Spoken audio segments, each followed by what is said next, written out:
और बात वक्फ कानून पर बचे कोहराम की। बंगाल में एक बार फिर हिंसा हुई है और उस पर राज्यपाल ने सीएम ममता बनर्जी से बात की है।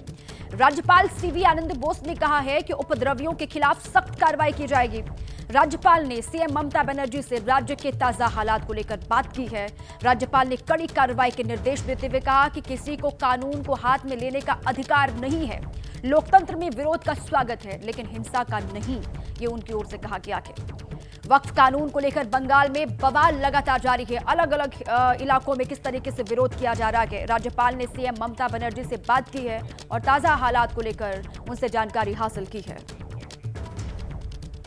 I have been receiving disturbing reports about some people taking law and order in their hands in some parts of Bengal. Protest is welcome under democracy, but not violence. Public order cannot be disturbed, and the people's lives cannot be tampered with in the name of protest.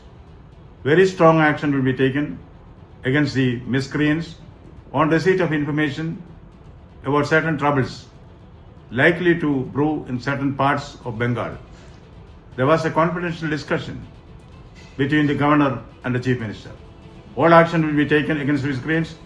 Nobody will be allowed to take the law in their hands. Bengal deserves peace. Bengal will get peace. No doubt about that. पश्चिम बंगाल में वक्फ के नाम पर बवाल लगातार जारी है। तस्वीर आपको दिखाते हैं दक्षिण 24 परगना जिले के आमतला की, जहां सैकड़ों की भीड़ ने पुलिस की गाड़ी को घेर लिया और उस पर पथराव शुरू कर दिया। गाड़ी के सारे शीशे वहां पर तोड़ डाले गए। ये तस्वीर आप देख रहे हैं। जिस इलाके में दिन दहाड़े ये सब हुआ वो डायमंड हार्बर लोकसभा क्षेत्र में आता है और जहां से ममता बनर्जी के भतीजे अभिषेक बनर्जी टीएमसी के सांसद। बवाल की एक और तस्वीर आपको हम दिखाते हैं। ये भी पश्चिम बंगाल से ही सामने आई।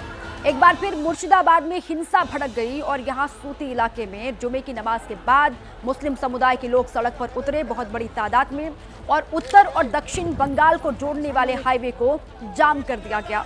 वहां पर मौके पर पुलिस पहुंची तो भीड़ ने पथराव पुलिस पर ही शुरू कर दिया। ऐसे में पुलिस ने भी जवाब में आंसू गैस के गोले यहां पर दागे। इससे पहले 8 अप्रैल को भी मुर्शिदाबाद के जंगीपुर में हिंसा हुई थी, वो आप जानते हैं। भारी हिंसा हुई थी। पुलिस की गाड़ियों को आग के हवाले कर दिया गया था। पुलिस पर पथराव शुरू कर दिया गया था। वक्फ कानून के विरोध के नाम पर पश्चिम बंगाल में हिंसक घटनाएं लगातार जारी हैं, थमने का नाम नहीं ले रही है। ऐसे में ममता सरकार को घेर रही है बीजेपी कानून व्यवस्था को लेकर।